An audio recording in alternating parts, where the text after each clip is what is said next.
guys, so those of you who know me know that I grew up in Florida, and in Florida we have Disney World, and Disney has been a huge part of my life for as long as I can remember.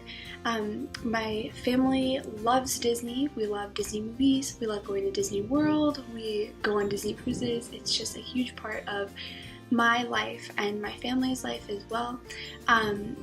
I have been going to Disney World since I was 2 weeks old. My first time was actually to the Epcot Center for the Candlelight Processional 2 weeks after I was born, so that was in November of 1999.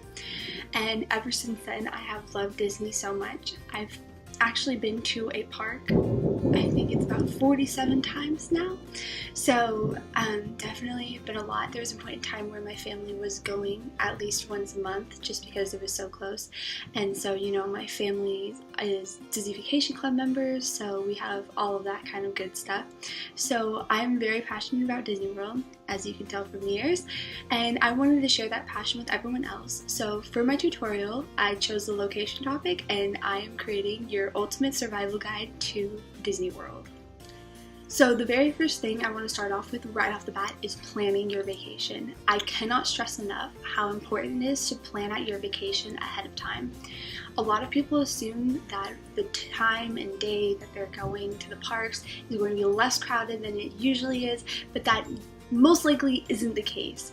Unfortunately, Disney World is a very busy place. It gets hundreds of thousands of people every single year, and it is always busy no matter when you go.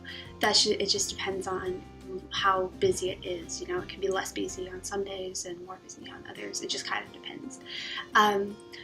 I cannot stress enough about planning your vacation for the days that you're going to be there, because when you get there, there's going to be so many things that you're going to want to do and so many things that you're going to want to see, and if you don't plan out your time wisely for the dates that you're going to be at the parks, then you're going to miss a whole lot of things that you really want to do originally.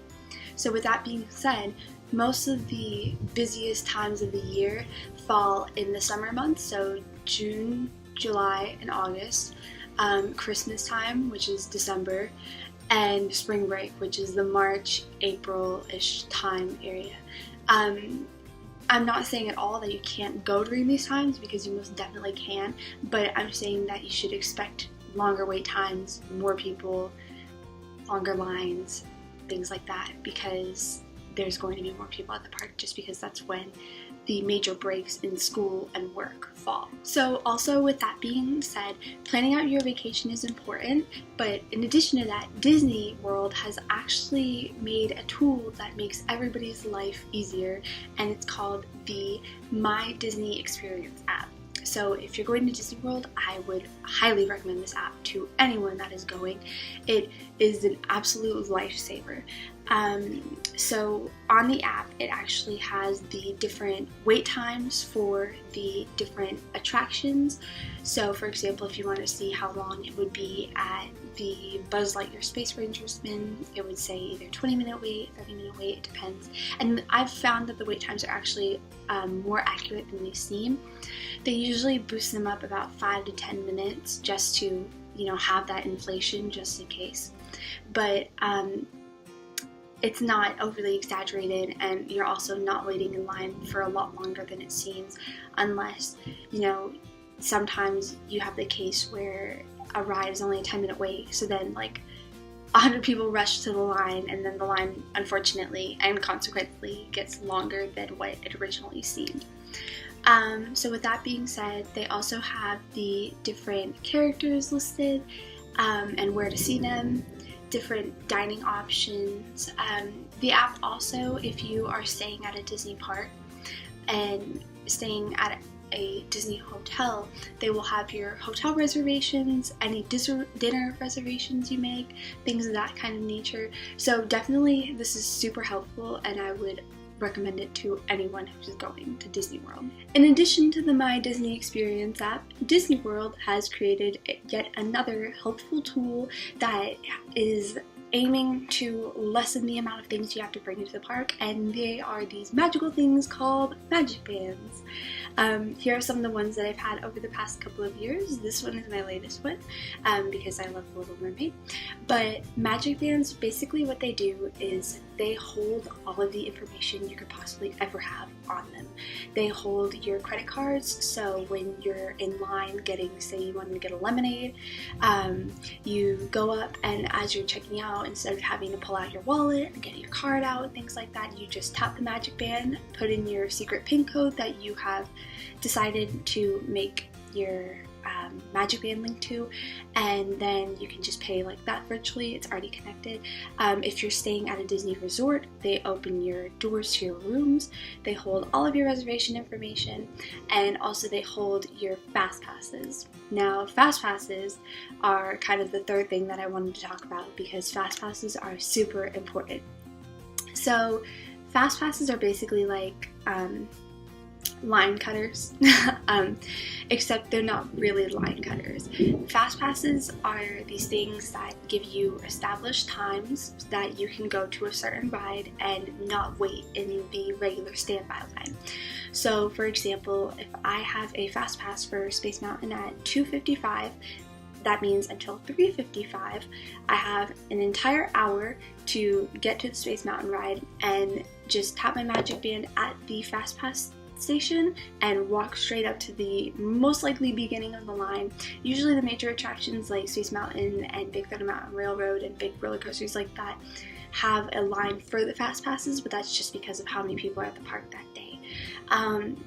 Just to show how important these fast passes really are, if I have a fast pass for a ride and the ride has a standby of say 120 minutes, so for example the Toy Story Mania ride in Hollywood Studios, my fast pass will put me to the front of that line and I will not have to wait 120 minutes. So definitely set your fast passes before you get to the park because they help tremendously, and especially if you have younger children with you who want to leave the park early, you can knock out all your fast pass rides in the first couple of hours that you're at the park and leave early if you want to. My fourth piece of advice that I would give people is that if you're kind of going on a budget to Disney World, pack your own food.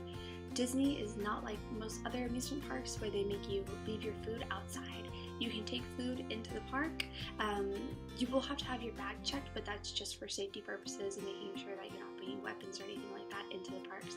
But definitely if you the meals there are extremely overpriced, which anyone will really admit that $12 is kind of expensive for a whole entire burger. So if your family is kind of more on the budgeting side and trying to, save up so that you can buy, say, a fancy pair of ears, then definitely bring your own food into the park. It is a commodity that definitely helps and is beneficial to those who actually really need it. So my last piece of advice that I'd give anyone who's planning on going to Disney World is to definitely not overlook all of the other things the park has to offer than the amusement park rides. I love the rides and I love the roller coasters and things like that, so definitely I'm not lessening them or degrading them, but the parks have so many other things to offer other than the actual rides. The parades that happen during the day at the Magic Kingdom are phenomenal, and this is coming from a 16-year-old teenager, so definitely they're not childish whatsoever. The parades are just amazing. The fireworks shows, I would definitely get a spot for those. The three main parks and that only have fireworks shows are the Magic Kingdom, the Epcot Center, and Hollywood Studios, so I would definitely get optimal seats for those shows ahead of time because they do get crowded, but they're definitely worth seeing. In addition to that, if you're going to a park like Hollywood Studios, there are only really two main roller coasters there, so I definitely would go see the shows. The shows are phenomenal. I would recommend the Beauty and the Beast show. It's only about half an hour long, but you definitely want to get there about half an hour early so that, again, you can get good seats. But the show is great. I love it. I go and see it every single time, as well as the Little Mermaid show and the Fantasmic fireworks / actual show is also a great one too. So with that being said, definitely don't rule out all of the other things the park has to offer than the actual rides themselves, because you'll never know that what else the park has to offer.